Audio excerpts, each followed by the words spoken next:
हुकुम tiger का हुकुम. But இதுக்குள்ளே படத்தில் வராது டெலிட்டில் ஒரு scene போயிடுச்சுன்னாக்கா truck flip ஆகுறப்போ Yogi Babu உள்ளே இருப்பார்.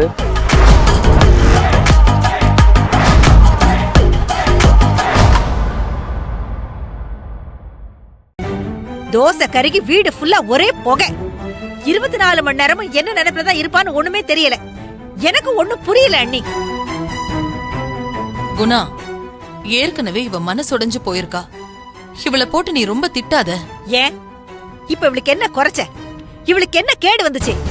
என்ன குணா இப்படி கேக்குற? இவளும் ஒரு பொண்ணு தானே. இவ இப்ப இருக்கிற நிலைமையில வேற ஏதாவது பொண்ணு இருந்திருந்தா உடைஞ்சு போய் ஒரு வாரத்துக்கு எந்த வேலையுமே பாத்திருக்க மாட்டா. ஐயோ, ஆனா இவளோட துக்கத்தை எல்லாம் வெளிக்காட்டிக்காம நமக்காக சிரிச்சுக்கிட்டு நம்ம தேவையெல்லாம் பூர்த்தி பண்ணிக்கிட்டே இருக்கா. இப்ப போய் இவளை திரும்ப திரும்ப சங்கடப்படுத்துறது நல்லவா இருக்கு? நீயே நல்லா யோசிச்சு பாரு. என்னத்த நல்லா யோசிக்க. செத்தது எவ புருஷனோ, அதுக்கு எதுக்கு இவ துக்கம் கொண்டாட போறா? அது தெரியாம நீங்க வேற எதையாவது பேசிக்கிட்டே இருப்பீங்க. இவளுக்கு நடந்த மாதிரி இவ்வளவு பெரிய கசப்பான சம்பவம் நமக்கெல்லாம் நடந்துச்சுன்னு வச்சுக்கோ, எழுந்து நடமாடுவோமா? கொஞ்சம் யோசிச்சு பாரு. அண்ணி, சும்மா அவளுக்கு சப்போர்ட் பண்ணிக்கிட்டே இருக்காதீங்க. நீங்க எல்லாத்துக்கும் அவளுக்கு சப்போர்ட் பண்றதுனாலதான் அவ இப்படி கெட்டு குட்டிச்சவராயி எல்லாத்தையும் ஏனோ தானோன்னு பண்ண ஆரம்பிச்சிட்டா.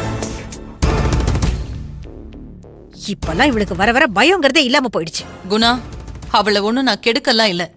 அவளை என் பொண்ணு மாதிரி நினைச்சு சப்போர்ட் பண்றேன், அவ்வளவுதான். வேற ஒண்ணும் இல்ல. எப்பவுமே அடுத்தவங்களுக்கு வலிக்குமான்னு நம்மள கிள்ளி பார்த்து தெரிஞ்சுக்கணும். அடுத்தவங்களை மட்டும் கிள்ளிக்கிட்டே இருந்தா அந்த வலி எப்படி இருக்கும்னு நமக்கு தெரியாது.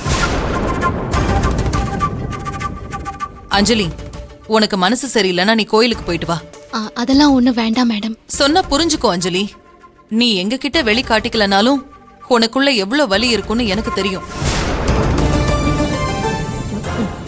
கோயிலுக்கு போயிட்டு வந்தா கொஞ்சம் ரிலாக்ஸ்டா இருக்கும். நீ போயிட்டு வா. அண்ணி, அவ கோயிலுக்கு போயிட்டா யார் டிஃபன் பண்றது? ஏன் நீ பண்ணு. ஒரு நாள் நீ சமைச்சு சாப்பிட்டா ஒன்னும் ஆயிடாது. அஞ்சலி, நீ கோயிலுக்கு போயிட்டு வா. இல்ல மேடம். அஞ்சலி, என்ன செய்ய போற? தோசை ஊத்த போறேன். உன்னை நான் கோயிலுக்கு தானே போ சொன்னேன். இல்ல மேடம், நான் போகல. நான் டிஃபனே பண்றேன். நான் சொல்றேன்ல, நீ போயிட்டு வா. போன்னு சொல்றேன்ல அஞ்சலி. சரிங்க மேடம்.